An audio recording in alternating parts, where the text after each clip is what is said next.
Saya Dr. Ajeng Endriastari, spesialis anak dari Omni Hospital Pekayon. Kembali lagi di sesi Tanya Dokter kali ini. Saya akan membahas tentang pengaruh gadget atau gawai pada kesehatan anak. Tuh, siapa sih yang nggak bisa lepas dari gadget di zaman ini? Dalam pekerjaan, dalam mengisi waktu senggang, kita kadang tidak bisa lepas dari berbagai gadget. Baik itu TV, smartphone, tab, ataupun gadget yang lain. Nah, sebetulnya bagaimana ya sebaiknya, apa sih dampak negatifnya pada anak? Apa yang dipengaruhi dengan pemakaian gadget? Dan bagaimana kita sebagai orang tua harus menyiasatinya? Seperti kita tahu nih, ternyata loh kita tidak bisa lepas dari gadget karena sekarang adalah era digital. Saat ini kita sebagai generasi milenial usia 23 sampai 36-37 tahun mempunyai anak-anak baik generasi Z ataupun generasi Alpha. Generasi Alpha, balita-balita saat ini adalah masa depan bangsa kita. Sayangnya di era digital ini kita tidak bisa lepas dari gadget. Bahkan kita secara instan kita melakukan electronic parenting, electronic babysitting. Anak kita menangis, kita tinggal kasih HP, kasih YouTube supaya anak kita diam.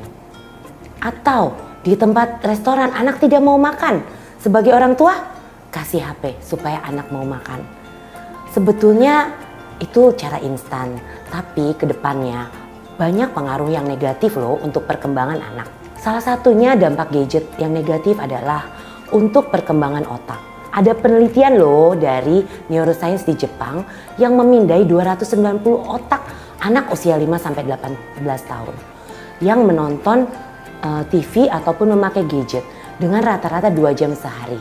Dari 0 sampai 4 jam mereka memakai gadget. Ternyata semakin lama memakai gadget atau menonton televisi, bagian kelabu di otak bagian depan makin bertambah banyak. Wow, bagus apa enggak ya? Ternyata itu mempengaruhi IQ anak. Justru IQ menjadi lebih rendah. Gimana? Yang kedua, bahaya radiasi. Ternyata gadget atau gawai mengeluarkan sinar biru radiasi. Bahayanya apa? Bahaya terhadap kesehatan tubuh. Dan yang paling sering kita lihat adalah bahaya terhadap kesehatan mata. Pernah lihat nggak anak-anak yang juling? Nggak bisa lepas dari gadget. Kadang ngelihat gadget sampai begini. Jaraknya kurang dari 30 cm. Terus saya ada kasus nih. Baru aja tadi pagi di klinik saya. Mau saya periksa anaknya. Yuk kita periksa bu. Anaknya pegang HP gini. Saya periksa ya dek. Diajak main tetap aja pegang HP. Diambil HP-nya sama mamahnya. Apa yang dilakukan oleh anak itu? Mamahnya ditendang. Duh, kesian ya sahabat Lifestyle One. Mamanya ditendang, berarti anak itu sudah benar-benar kecanduan gadget. Siang ini saya dapat pasien lagi. Anak umur 2 tahun, terlambat bicara. Orang tuanya berkata, ya sih dok, saya nyesel, saya kerja. Dari 6 bulan sudah saya kasih YouTube. Waduh, anak 6 bulan yang harusnya main, dapatnya gadget. Akhirnya sekarang 2 tahun masih bisa Anaknya mau mengerti tapi nggak bisa mengeluarkan kata, hanya bisa Padahal harusnya anak umur 2 tahun sudah bisa ngerti, diajak ngomong sama mama papanya.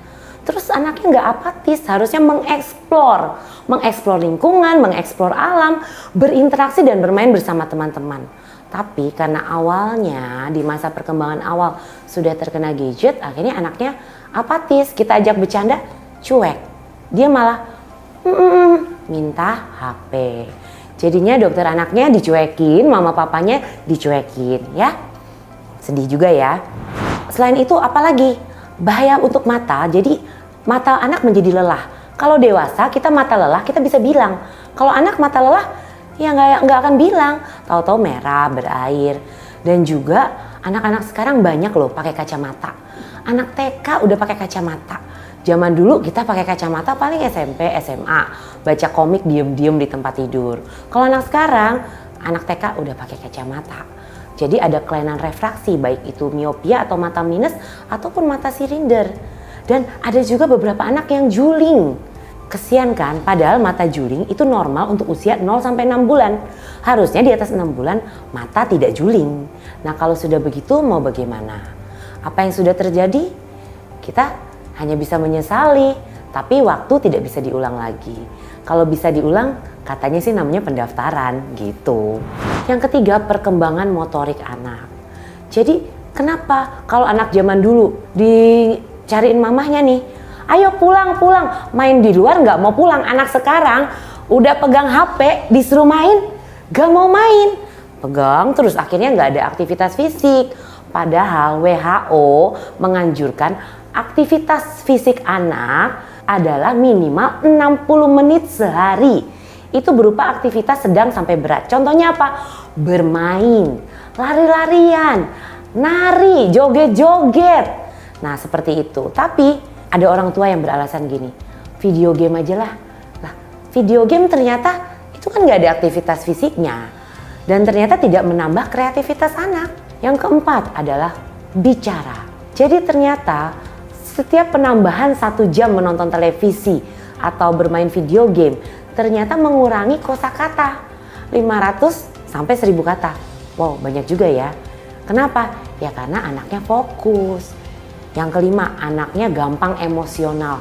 Ya emosi lah, di HP-nya direbut, mamahnya ditendang.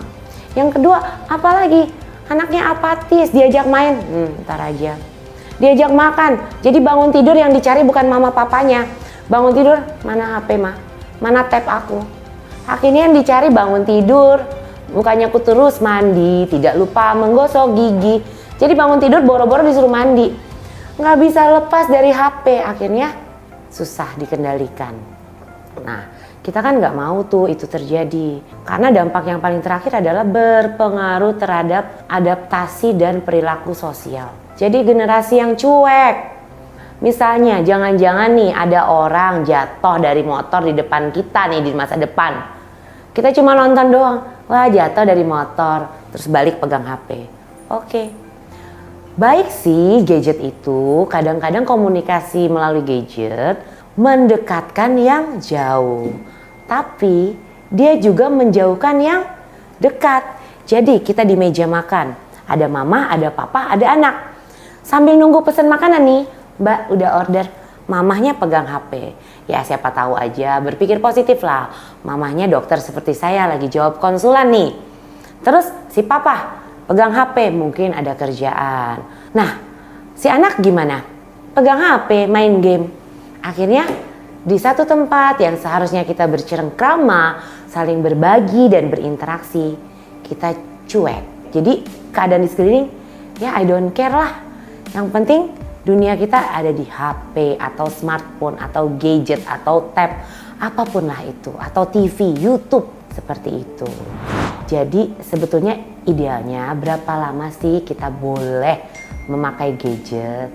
Kalau berdasarkan AAP nih, American Association of Pediatrics, sebetulnya gawai gadget screen time itu tidak boleh diperkenalkan pada anak di bawah 2 tahun. Tapi untuk menerapkan itu di zaman era digital susah, tapi kita harus berusaha. Kalau anak 2-5 tahun boleh, tapi hanya dibatasi untuk tontonan khusus anak di bawah 5 tahun 1 jam sehari. Dan itu harus yang edukasi dan merangsang perkembangan motorik. Kalau anak untuk 5-12 tahun 1-12 jam sehari. Dan biasanya itu wawasan edukasi seperti di Discovery Channel, National Geographic, atau kalau di Indonesia kita lihat tuh gimana sih teman-teman kita di Flores, di Papua, mereka main apa.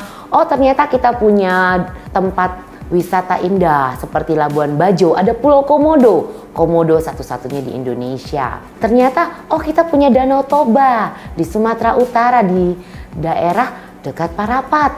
Oh kita di Bali kita punya Pura Besaki yang indah, ada Borobudur. Nah tontonan seperti itu. Kalau sudah di atas 13 tahun sampai 18 tahun dibatasi 2 jam sehari saja. Dan itu pun yang tidak mengandung unsur kekerasan dan pornografi. Jadi apa solusinya untuk orang tua generasi milenial supaya kita dapat mencapai tumbuh kembang generasi alfa yang maksimal? Yang pertama adalah berikan contoh. Be a good example. Susah ya kasih contoh, kasih teladan. Caranya batasi penggunaan HP. Contoh, kerjaan dibatasi. Jangan di depan anak, di dalam kamar kita boleh pakai HP di depan anak saat kita ada sama dia, interaksi sama dia. Yang kedua, kita harus tega, harus disiplin. Kadang kita gini, tapi dok anaknya nggak mau makan kalau nggak dikasih HP. Tapi dok anaknya tantrum, ngamuk, nggak dikasih HP. Nah kita harus disiplin, kita harus komitmen. Oh nggak boleh ya nggak boleh. Bukannya ya udahlah kasih, habis daripada nangis ribut pusing juga kepala Barbie. Gitu kan ya, jangan. Tapi kan kita harus cari pengganti ya, alternatifnya apa? Yang ketiga adalah ajak bermain. Kasih anak aktivitas fisik, kasih anak aktivitas outdoor, mengenal lingkungan.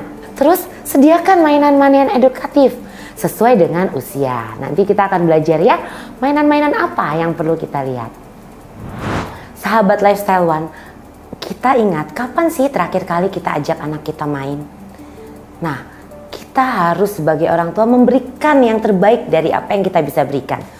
Waktu kita itu adalah yang paling mahal, berharga, dan sangat berpengaruh untuk masa depan dan tumbuh kembang anak. Untuk anak bayi, kita perlu rangsang apa sih pendengarannya. Kita ajak ngomong, kita lihat apakah suara fungsi telinganya baik dan bisa mendengar. Lalu kita juga bisa perkenalkan suara-suara binatang. Lalu kita mulai membacakan cerita sebelum tidur. Bila anak sudah bisa menggenggam dan mulai menyusun, perkenalkan bola-bola donat. Ini aktivitas motorik. Untuk anak yang lebih besar, bisa juga menyusun puzzle. Untuk 2-5 tahun, bentuk apa dia bisa masuk. Menyusun puzzle seperti ini. Dan bisa mencoret-coret. Walaupun masih belum bisa menulis, mencoret-coret adalah aktivitas motorik halus. Membutuhkan keterampilan dan daya jepit. Untuk anak-anak yang lebih besar, kita bisa melatih motorik anak. Kita bisa ajarkan permainan yang melatih motorik halus. Contohnya permainan ini, Dr. Mabul, mengenal tubuh manusia. Dengan mengenal tubuh manusia, kita ajarkan contoh mengambil tulang.